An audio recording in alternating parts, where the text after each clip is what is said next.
Welcome to Virtual Concert Hall's live music channel. Today we are presenting students of Hunter Mill Music Studio.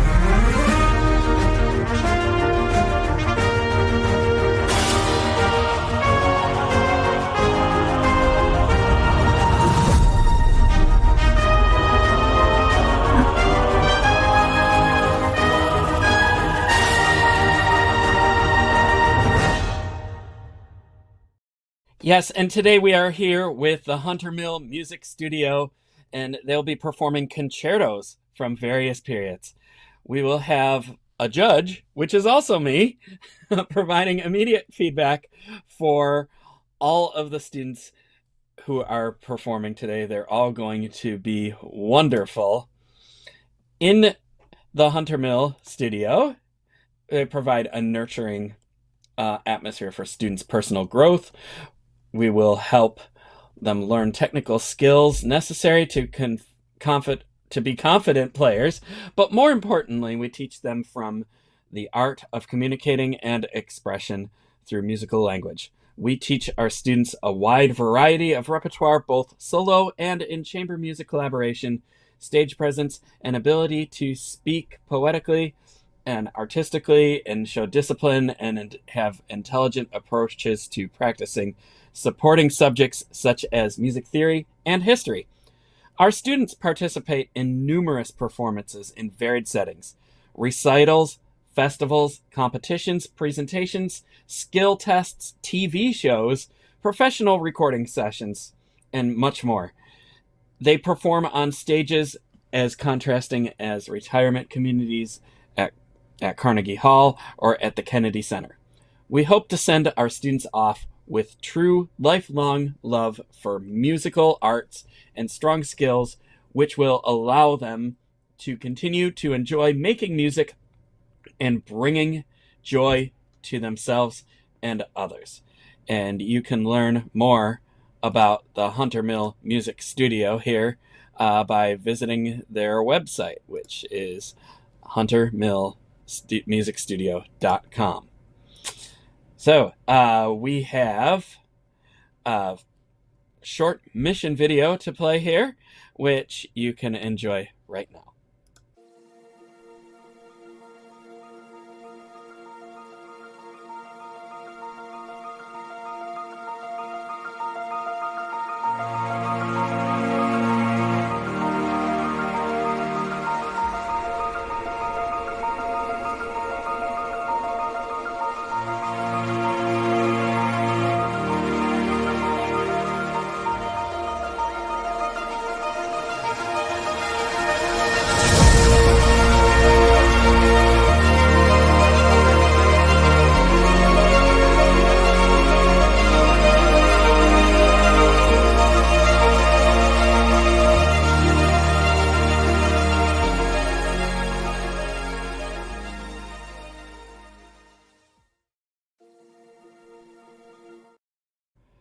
Such a great video there, and nothing sums it up better than that.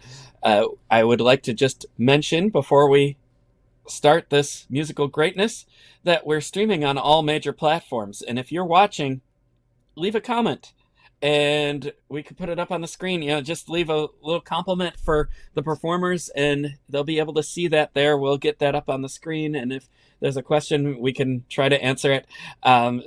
This is very interactive here, so don't be shy. Like, subscribe, ring the bell on YouTube, and watch on all the other platforms as well, and let us know that you're out there. Say hello. With that, I think it's time. Yep, we're ready here. We're going to begin with the first performer. Our first performer today is Lucia Tang, and she'll be performing Mendelssohn's Concerto in D minor, the first movement. Lucia, welcome to the stage. Break a leg.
Well, bravo there. That was wonderful, Lucia.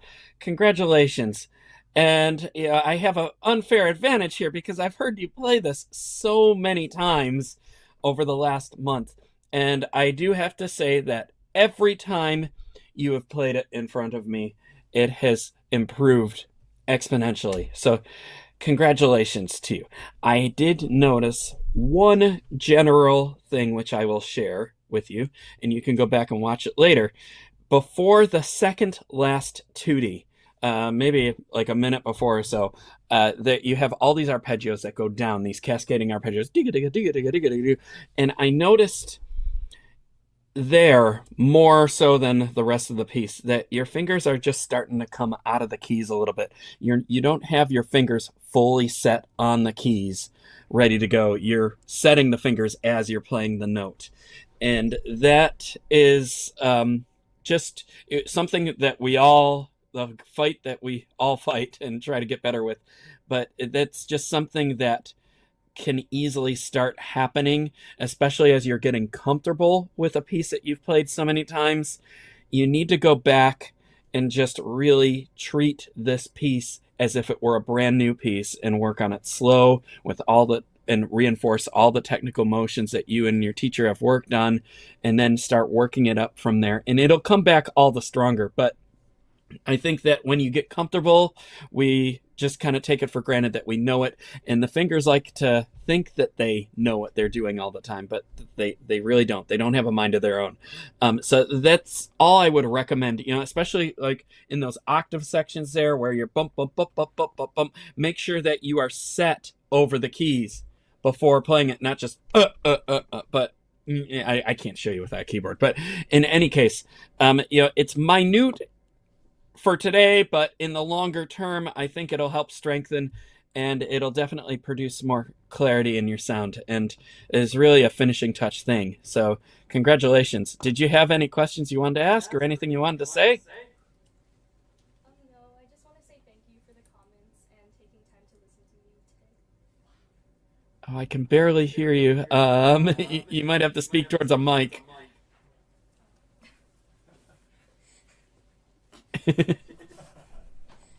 Thanks for the comments and taking time to listen to me today. Yeah. Oh, you're very welcome. Congratulations. Okay. And with that, yes, applause, applause, applause, applause. And with that, we're going to move on to the next performer. And we have Charlotte Guinevere Boy playing Berkovich Concertino in C for piano and string orchestra. So, Charlotte, welcome. Break a leg.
Well, that was really, really nice.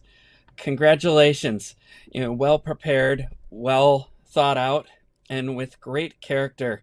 And I really don't have much more to say about it other than you keep up the great work and keep doing what you're doing. Can't wait to hear more from you. Congratulations. Did you have anything you wanted to ask or say? No? Oh,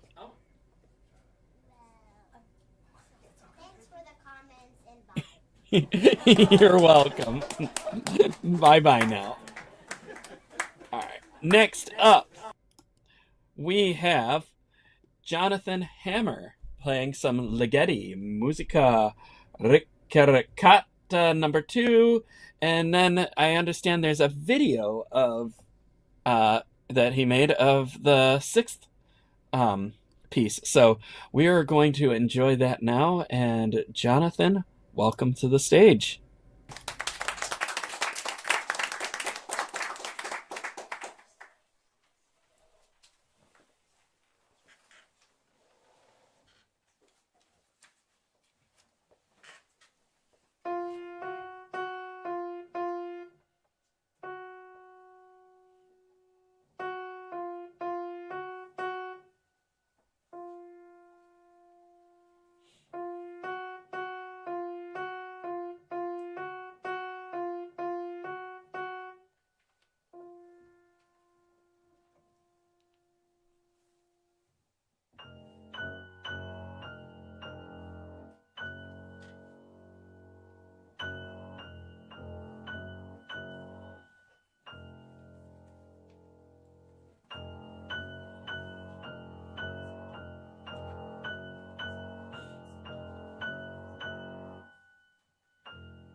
Is another one from this set by Ligeti, who's a 20th century composer. These were all composed in the 50s. And each piece has a certain number of notes. So he wrote 11 pieces. The first piece, number 1, has 2 notes and goes up through 11, which has the entire chromatic scale. So that piece was number 2, so it had 3 notes. The next piece, I made a video. I liked the cadence of a sandpiper that I saw at the beach, that I felt like it went well with the number 6. So hopefully the video, I don't know, is the video going to show up? Okay. So there's a video with it that I made. The video is my video work, and the music is my piano, and I put them together and made this video. So.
Well, congratulations there. That was really, really neat.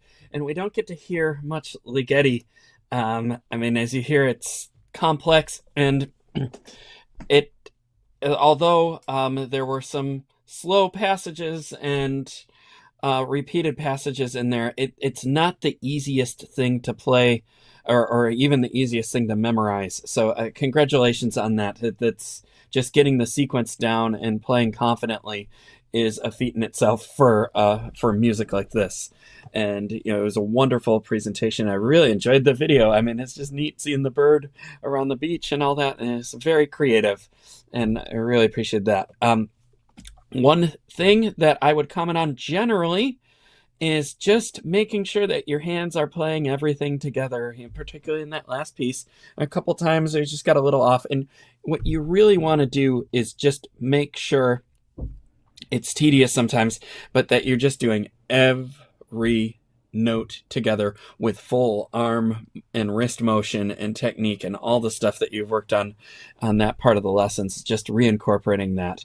If there was just one thing I could say, it would be that. And actually that is the biggest thing. So it's well prepared. We'd just kind of tighten up all the loose ends there and move forward. But I really look forward to hearing more from you in the future, and congratulations. Is there any questions you wanted to ask or anything you want to say? Very much. I appreciate it. Appreciate the feedback. Thank you. You're very welcome. Congratulations. Okay. Next up is Caden Griggs, and he'll be playing the Saint-Saens Concerto No. 2, the entire thing. Wow. All right. Wonderful. Well, we are in for a Saint-Saens treat here. Caden, welcome to the stage.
Well, bravo. Bravo. It's such a pleasure to hear you play that. I've heard you play it many times over the last month, and so I have a bit of an unfair advantage, but it just keeps getting better and better with each performance. I really commend you on holding on to such a difficult piece and for so long. Now, on that note, I have one general thing that I will share with you, and that is in the spirit of maintaining big pieces for long periods of time over many performances. It gets grueling, and as I was mentioned to Lucia as well, she's played her piece many times, and things start to get comfy, and then you start forgetting some spots that you weren't worried about that all of a sudden, cracked under the pressure or whatever. And sometimes it's just it just happens over time. But there are ways to maintain and to help ensure that they happen less. You're never going to get away from it all the time, of course, but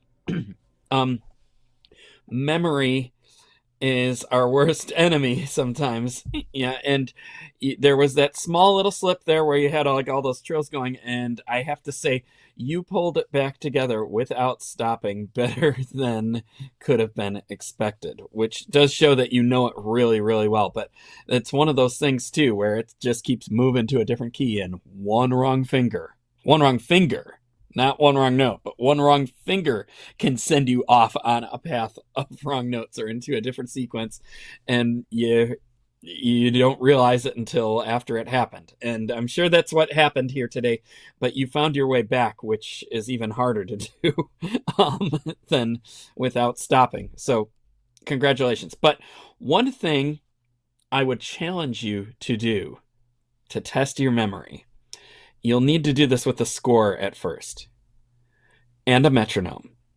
Put the metronome, I'm not kidding, put the metronome on 40 and go to that section where and on the tick, play that little motive, but then stop. Wait 2 ticks of 40, then play the next one with the correct hand and the right notes.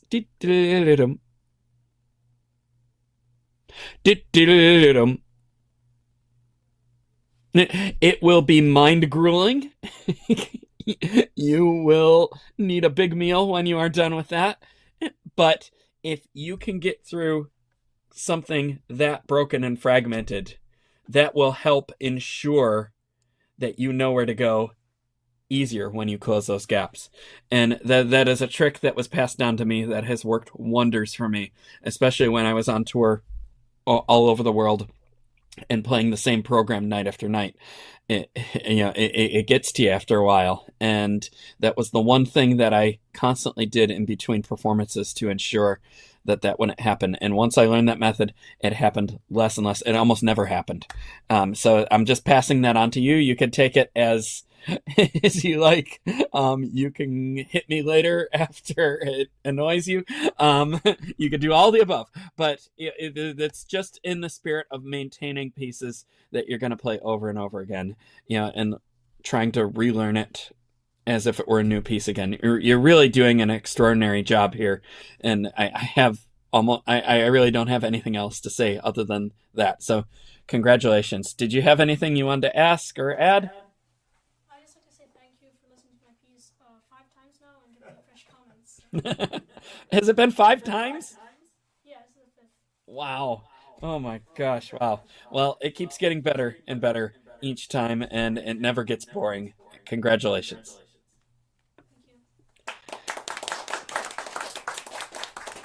Okay, next up, we have Olivia Zhao playing Haydn's Rondo alle Ungheresi. I think I said that correctly. Olivia, welcome to the stage. Break a leg.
Oh, bravo, Olivia. That was just wonderful. Congratulations. And so lovely to hear you play again.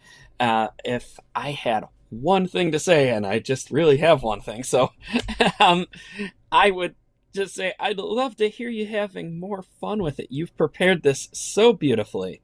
You know, you got all the notes and the rhythms down well, and there just needs to be an array of dynamic contrast throughout the whole piece. The whole opening it sounds great, but then when you get to other themes like da da da dee, you know, I just want to hear some more shaping throughout that, and you know, it's in a different key, a different character, a different life. You know, it's just things like that throughout the whole piece. What does this theme here represent? What is the opening theme? What does the B theme represent? And you can label them as characters or have little storylines to them. That helps me a lot too. But I think once you have that in mind, and it could be the biggest extreme, there's really no wrong answers. Maybe a few wrong answers that you could come up with, but either way, pick something and then play it that way and see if it works. And then if it doesn't, pick something else. You know, and how does the whole story fit together? And that's, I think, what we were missing throughout this. The playing is great. Just more character, more life. Show that you're having fun with it, and yeah, and yeah, show us how much you enjoy to play, because I know that you enjoy to play. Congratulations. Did you have any questions you wanted to ask? No, thank you for the feedback. Oh, I can't hear you. I'm sorry. Thank you for the feedback. Oh, you're very welcome. It's lovely to hear you again. Congratulations. All right, and with that, next up we have Harry Chen playing Beethoven Concerto Number 1, the third movement. Harry, welcome to the stage.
Bravo, Harry. Wonderful. Congratulations on a fine and well-prepared performance. Beethoven, he's deceptive sometimes, and he likes to mess around with your technique and add a lot of scales and different keys and all that. And you've really learned this well. It is important to go back and just review, which scale starts where and what note you're going to land on and all that jazz. And that's the biggest thing that I would recommend right now, is to just know exactly where your fingers are landing and when, and have them over the keys before you play the notes, even in the fast spots. And you might have to slow this down for a little while just to get that, and maybe just in a few sections as you're just tightening up everything. You've really learned it well. But again, fingers, it's my biggest thing. I'm the finger harper, and I'm the left hand harper on as far as technique and preparation goes. And you really have to condition the fingers in a much more detailed way than you condition the memory or your hearing sense and all that. It's really just the one component of us that becomes our worst enemy, because it just doesn't do. The fingers don't do what the brain is always telling them to do. So I would go back to some of those spots where the memory was a little iffy and just work it out slow. But also make sure that you are over each key before you play it, and in time without adding time. That's difficult. But you've prepared it so well, and you have great spirit to the way that you're playing. And, there's wonderful phrasing going on in here. It's just a matter of landing in the right place at the right time, which I think that you could probably have straightened out after just a couple of practice sessions. It's really going to be wonderful, and I look forward to hearing more from you on this at some point. Did you have any questions you'd like to ask? Just thank you for listening. You're very welcome. Congratulations. Okie dokie. Next up is... who do we have next here in the list? Jack Nosman. And he will be performing Kabalevsky Piano Concerto No. 4, the Prague Concerto, the first and second movements. Jack, welcome, and break a leg.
Well, bravo, bravo.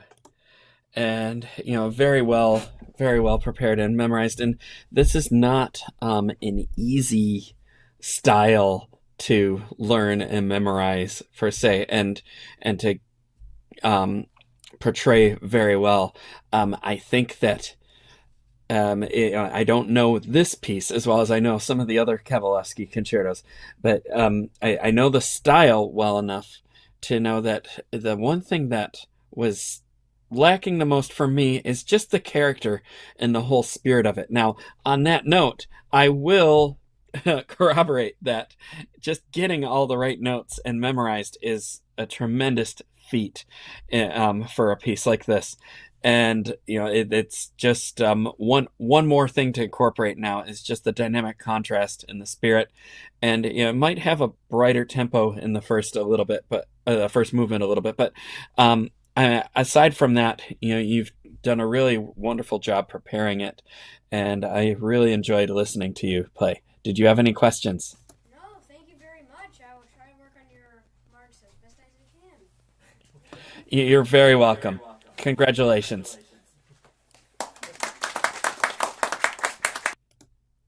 Okay, and next up, who do we have next here? We have Joel Chen, and Joel will be performing Bach's Prelude and Fugue number 10 in E minor.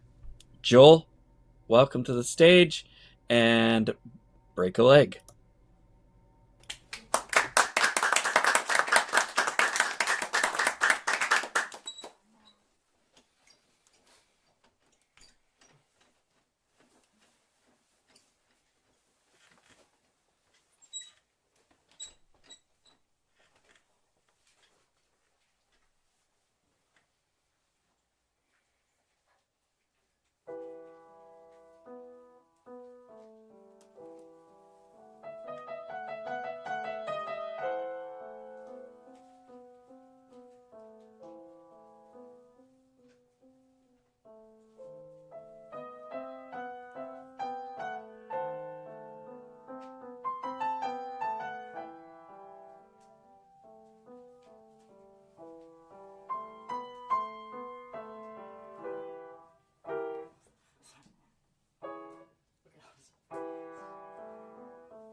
Bravo. Really, really, really nice. It's great to hear you perform this piece. Well, all of the Bach preludes and fugues were meant as a study for technical practice and just strengthening your fingers and all the above on the technical end. And they kind of like the Chopin etudes in many ways. It just tests your wits to really get up there on stage and perform it like a concert piece and do it really well. And they can just be so treacherous on the memory there. And no worries on that end. I mean, you're obviously near the beginning stages of learning this, and memory is an issue. I can tell you a story about a prelude and fugue that I played for 20 years, and then after 20 years got up on stage and somehow screwed up the fugue to a point where I had to do some keyboard heroics to find my way back. It was quite interesting, and these pieces just like to play tricks on your minds. There, the more familiar you get with them and with the style, the less it happens, except for once in a while. But what I would recommend here, particularly with the fugue, is to go back and really know where your subject entrances are and what keys they come in and what hands you're playing them in, even if it's across two hands, and just setting that stage as far as like your fingers and your wrists and arms are concerned, and really just start each subject entrance. Don't play any of the accompanimental stuff, and then go on to the next one, and then the next one, and then fill in the gaps later. And you're going to have to do that slowly once you start filling in the gaps. You might have to put the metronome on for the 8th note or the 16th note for just a little bit, but just to get everything tied together, because you want to make sure that you can connect one beat to the next. And where you know how it goes, again, it comes down to the finger training, really. The fingers just like to think they know what they're doing. They like to think they have a mind of their own, but they don't. And they don't listen. They're stubborn. They think they know everything, and they don't.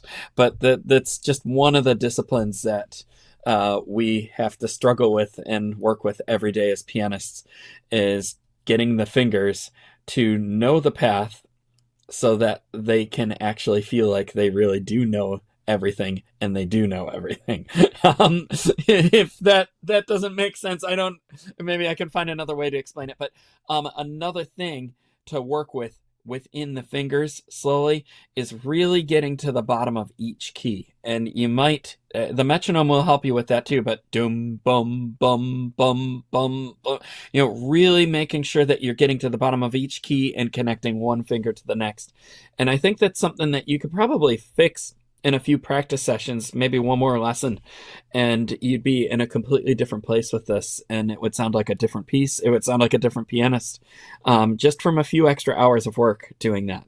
So I would challenge you to do that. And you have a lovely grip on this. It was a lovely presentation, and I look forward to hearing more from you soon. Do you have any questions? No, I am in awe at your ability to give meaningful feedback despite my pitiful performance. Oh, it wasn't pitiful. Don't go that far. Thank you so much for today. You're very welcome. And keep up the good work. Congratulations. Okay. Next up is Kate Lee. Kate Lee will be performing the Beethoven Piano Concerto No. 1, first movement. And we have her here ready to go. Kate, the stage is yours. Break a leg.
Bravo. Bravo. So great to hear you again, Kate. And I think I've heard this at least 5 or 6 times in the last month as well, and it just keeps getting better and better. And your playing overall has just the strength and the fortitude and the heart that you pour into it, and everything has just really come to this beautiful fruition over the last year. And I'd like to congratulate you on that. Is really not so much a job well done, but just a sign of some great musical maturity there that you should be celebrating. So congratulations. On that note, I think I'd like to maybe piggyback on some of the comments that Jack Price had made last week at your audition. He had mentioned that you should play with the rhythms to make them a little more improvisatory, like within the rhythm, within the phrases and the tempo and all that. Maybe not the rhythm, but the tempo itself, like and be a little bit more characteristic with it. But I think what I would like to add to it as I'm listening today is that you really just need a theme or a character for each theme that you are portraying. It could be a cartoon character, it could be a person it could be an imaginary friend. But what represents bum bum bum bum bum bum bum bum bum bum, and maybe here's something to think about. How does that relate to those chords at the end of the cadenza? Da da dum bum bum bum bum bum. I think you can start making thoughts of how different parts and different themes relate to each other and what characters they portray. The more lyrical sections, and I'm getting all the wrong notes there, but I think you know it well enough to know what I'm talking about, that there just needs to have character distinction and relationship within each other. And sometimes that comes with different keys, sometimes that comes with different textures. And it's just, how do you perceive it? And how do you want to show us that you are perceiving it that way? And to show us that you are really enjoying doing what you're doing. And these are questions without big answers, I think, right now. You're going to have to just play around with it, and it could be different every time for a long time, or even every time. But you're really at that level where there's nothing that I have to say to improve the actual playing of the piece, other than to give it a different life and to just find ways to share it with your audience in different ways and make it extra special each time you play it. Congratulations. Do you have any questions?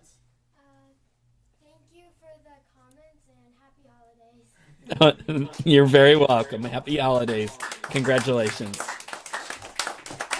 Okay, we will move on here. Next up, we have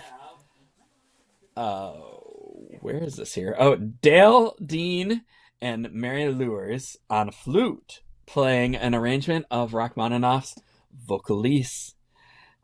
Break a leg.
why don't we start with the second ending on page one? Yeah.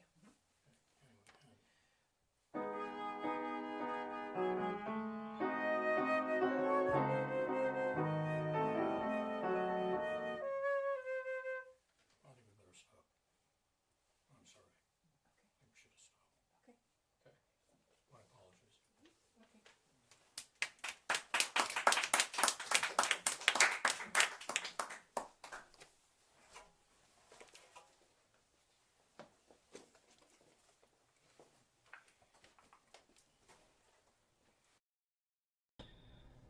Well, it was just a really really nice presentation there of the beginning of the vocalise, and I can say from my own personal experience playing this piece that the ensemble is probably the trickiest that I have had with just about any piece that I've ever played. And I think I've accompanied this on so many different settings with different instruments. One time it was a trombone. Imagine, the melody down there, and the trick for the trombone was to make it lyrical.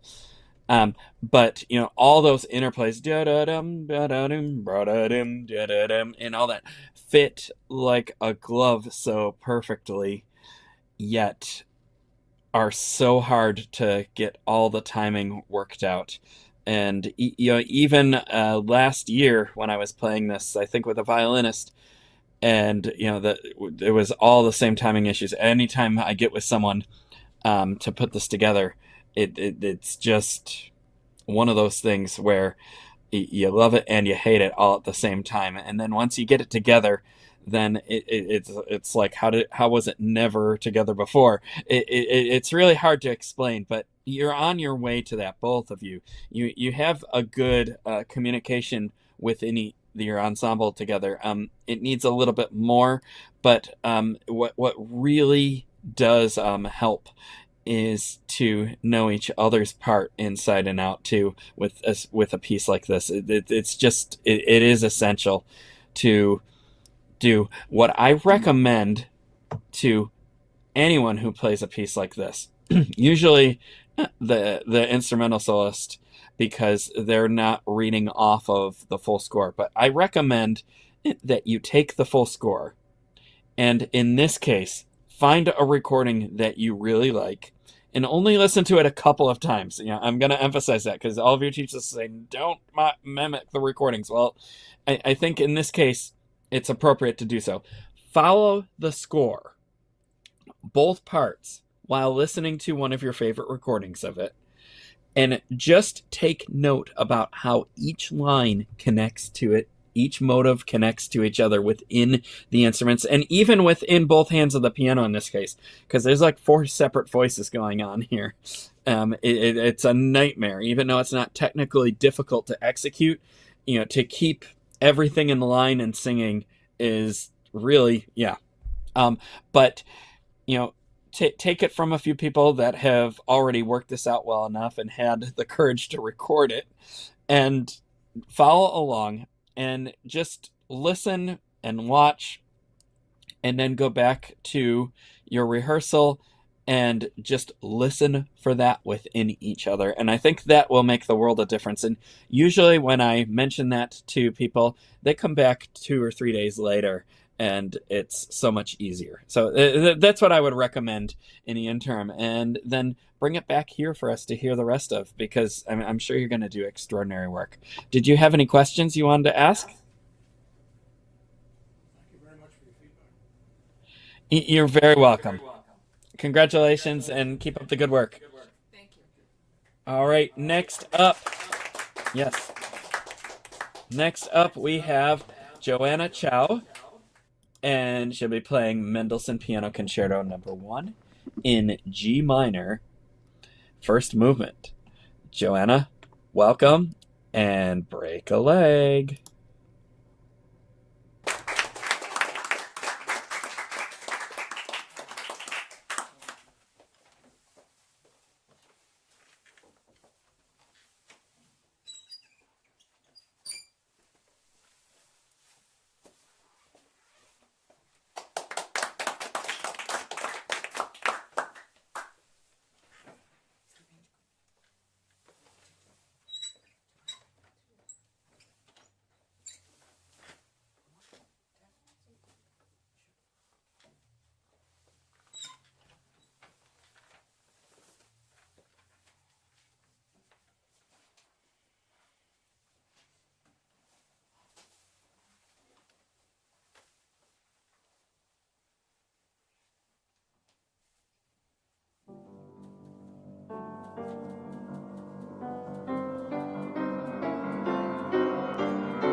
Bravo. Well, that was fun and exciting.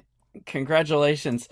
And I think this is maybe the second or third time I've heard you play that. You played this at the Cole Orchestra auditions last week. I can't remember if it was once or twice, but I do remember hearing you play and how well presented it was and how much stronger it is now. Congratulations on that. I think I only have one thing that I would share with you, and it kind of goes with what I've been saying with some of the other people, is just character. Character. Figure out what your theme means to you, what character it portrays, and then which theme is a which character is the B theme and the C theme and like the bridges and all that, and how do they work together? What's the story? Because that's what we're missing out of the performance right now. I could say I could use more dynamic contrast and more phrase shaping and really think about your dynamics and how that comes across and look at the page. I could say all of that, and actually I am going to recommend that you do that. But I think that it can easily be done through character portrayal, because I mean, let's face it. I mean, the dynamics are supposed to make it fun, so why not just go straight to the fun part and find the characters, and then make sure that it matches what Mendelssohn wrote, of course, with the dynamics and all that. Or if it doesn't, have a good reason why it doesn't, and make it work and own it, because you're at that place with your playing where you can start exploring some of that. I'd just love to hear what you come up with next time. Congratulations. Did you have any questions? Thank you for your feedback. Oh, you're very welcome. Congrats. All right, next up we have Abby Nussman playing the second piano concerto by Shostakovich, first movement. Abby, best wishes to you, and break a leg.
Bravo. Really well done. And, very exciting. And, I can't help but just picture the modern Fantasia movie whenever I hear this movement. It's just fun. And thank you for bringing those memories back. There's really quite a bit of great work that you've done in here. And this is another one that likes to play tricks on the memories. It sounds easy. It looks easy. And it's actually easy to learn, but hard to perform. It's just very deceptive in just the way that the orchestration fits with rhythmically with the melodies. And that's always a challenge when putting it together. And it's always a test of the wits and courage on the stage as well. So it's something that you will get used to as you do this piece more and the style more. But it's and then in many ways too, this is, I think, the perfect Shostakovich starter concerto. So I'm assuming this is your first Shostakovich, but this is the best way to get familiar with his style and all of his crazy quirks. So congrats for you on that. One thing in general is that I would love to see you just staying into the keys a little bit more. There's a lot of playing where you're just on the surface, where you press the keys down and you come back up, and you're not really clawing into it. Clawing is the wrong word, but I think that it also might have something to do with your stiff elbows. Now, this is a piece where the arm has to be able to balance around no matter how deep into the keys you're in. And my green screen isn't really letting me show that here. But you need to, I have these fingers feel like they're kind of like little buoys in the water where like the bottom can't move unless you move it to another key, which then just gives it another center. Now, you can't just play into it like that. You have to be able to have the wrist flexibility. And then for this piece with all those octave repeated, you have to be able to be able to move forward with it. And that comes from within the elbow being freer. And it's a hard balancing act. It's one of those things where it's like once you finally get it, then you know how to do it. But there's a trick. There is a complexity of the choreography of it all that just makes it difficult. And that's the real technical difficulty with this piece. But I think that once you get on top of that, you'll feel more confident about playing it a little bit faster as well. But this is not a thing that will turn over in a couple of days. Unfortunately, I've been saying that with a few other people, but like this is a technique that has to develop a little bit over time. And I think that within a couple of days, it could definitely be in a much stronger and confident place. But this is really a technique that you'll just work on for the rest of your life as a pianist, including myself. I'm still working on it myself, and I probably have about 40 years on you. So, just saying, it's the fight that we fight, and you are on the right path with this. You've learned it very well. You have a great character presentation in it, and I look forward to just hearing what you're going to bring next to it. Congratulations. Do you have any questions you want to ask? No, but thank you so much for your feedback. You're very welcome. Keep up the good work. Thank you. Alrighty, next we have Leah Gonya playing Haydn's Piano Concerto in D major, the third movement. So, Leah, break a leg.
Bravo!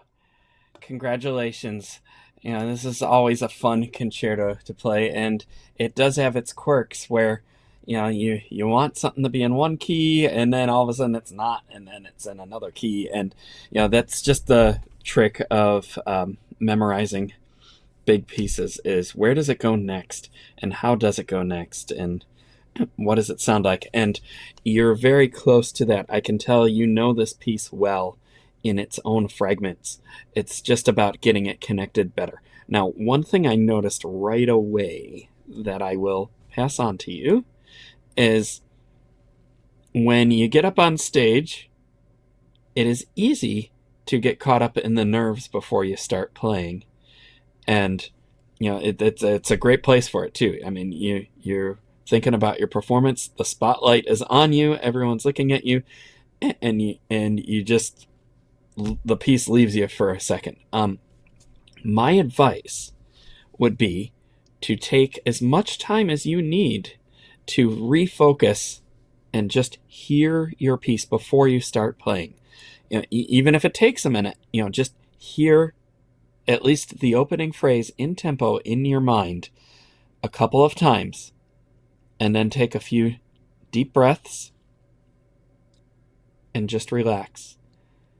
And remember why you enjoy playing this, and then show us why. And I think if you do that just to get started, the rest of it is there. Because if you start right away without thinking, then you risk setting yourself up for a snowball effect. And I'm not saying that that's what happened just now. There could be many reasons for that. We will never know all of them. But that's one thing you can do to just relax yourself before you start on the stage, and it will happen less. And part of this too is just getting up there and knowing, and just experiencing performing. We practice all the time. We take lessons all the time, but we don't practice performing nearly enough. And there is something to be said about doing that. And that's what these recitals are good for. I mean, this was not a test. This is not a competition. This is practice for the big game. And you get to do it in front of all of your friends and family where they're cheering you on, and you get to show them the work that you've progressed with. And that's a tremendous thing that you did today. I would just, and on the technical end, I would go through and just really make sure that you can get through each phrase with metronome at a slow tempo for a little while. Just a couple of days, I promise, just a couple of days on this.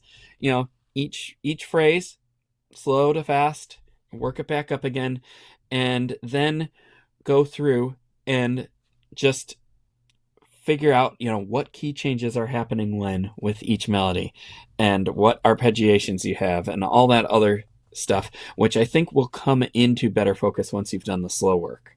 But this is really a wonderful start that you have on this piece, and it's on its way. And I look forward to hearing more of it later on after you've worked on it a little bit more.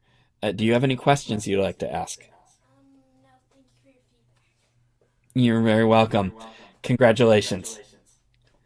Next up, we have Ethan Chen playing the second and third movements of the Romberg Cello Concertino.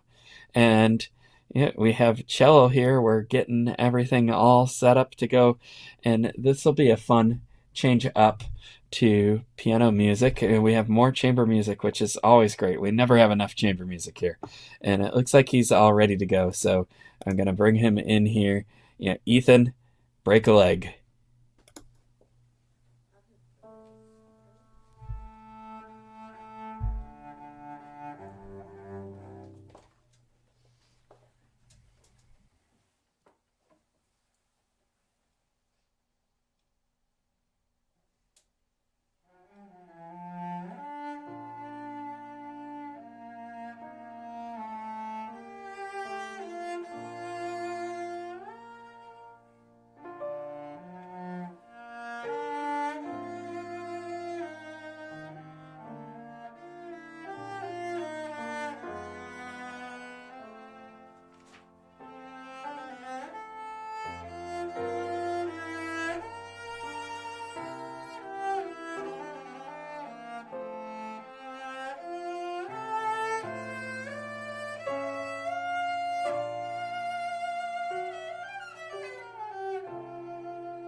Bravo. Wonderful. So that was fun to hear. And you've done such great work preparing it. And I have just one thing to say about it in general is that, it just needs to have more life to the phrases and more character. Again, you play with such great articulation and great tone, and we just need to hear more about how you love the piece and how you love the play. And that was the only thing lacking from this performance. And you had a great collaboration there with your pianist, and everything's just so well worked out technically. Now it's just time to have fun and enjoy. Congratulations. Did you have any questions? You're welcome. Congratulations. Okay, we are coming to the end here, and we have one more performer, and that is Marcella Gonia playing the third movement of Saint-Saens G minor Piano Concerto. So, Marcella, best break a leg, and welcome to the stage.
Bravo! So great to hear you again, Marcella. And this piece is an extraordinarily difficult piece, and you're on your way to doing great things with it. It's, there's no denying the difficulty of it. Not so much technical, but just in the memory sense. I mean, it skips around like you wouldn't believe, and I'll be honest with you. I'm afraid of this movement. I've learned the entire concerto. I've yet to perform this movement myself. So you already have a big leg up on me there, where you were able to get over your courage, your fears of playing it, and you were very courageous. So congratulations to you on there. Very much like any other piece.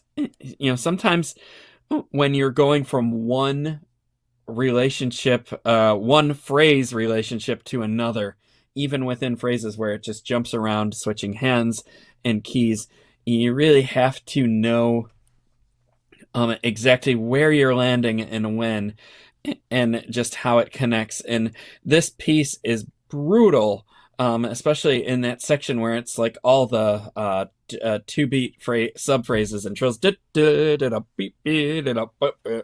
it's just jumping around, and just one wrong note and you're in the wrong town, and It's like your hometown has just vanished. But you did find your way back without stopping, and that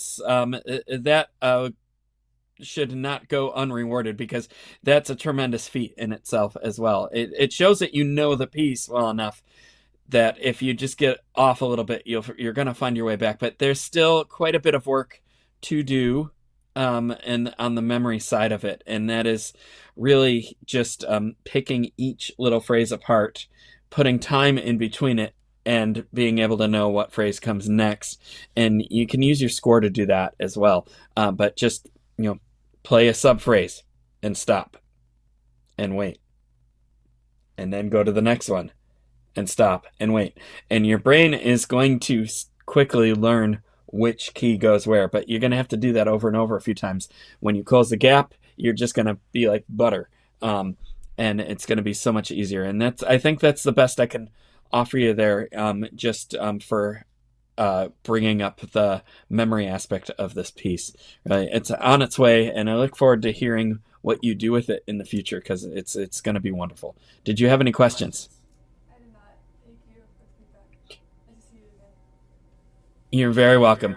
Congratulations. And before we end this wonderful evening of concertos, I would just like to take a moment to recognize the mastermind of teaching and collaborative piano behind this, Anna Ouspenskaya, who just outdoes herself teaching these students and accompanying 12 concerti. Congratulations, Anna. And congratulations to all of your students for the fine work, and all of the parents who have supported that. And it looks like, are we going to get a group shot here? Yeah, a group bow, group shot. Congratulations to everybody. And with that, a happy recital, happy holidays, and happy music. All right. So we are at the end of the broadcast here, and I'd just like to take a moment here to thank our wonderful team behind the broadcast. We could not do what we're doing without the team. And we have just great team, mostly all pianists too, doing great things here. We're streaming on all platforms here. I'm sure that you've seen the comments that came through. Thank you for those who participated. This is always open for you to chime in and say something great about the performers or ask a question. We encourage that.